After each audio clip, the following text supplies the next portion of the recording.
I just like to make a brief closing remark before suspending our hearing. So kung totoo po yung mga sinasabi ng ating mga witness, isa ang naging malinaw sa pagdinig natin ngayong araw. Scammer si Apollo Kibuloy. Ginagamit ang taus-pusong pananampalataya ng mga tagasunod niya para makalikom ng milyong-milyong pera. Pati mga OFW nawawalan ng bahay makapagbigay lang sa kanya.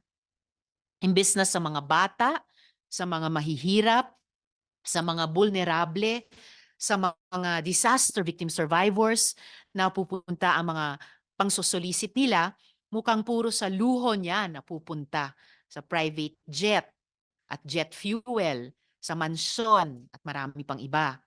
Sa Amerika, na-indict din si Kiboloy on bulk cash smuggling. Liban pa sa mga kaso ng sex trafficking, fraud, kaya importante yung narinig natin yung paggamit ng mga peking account.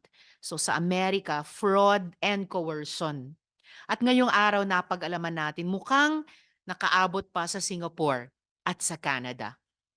So in the next hearing, we will invite the Anti-Money Laundering Council to further elucidate us on this matter at gayon din ang Department of Migrant Workers muli.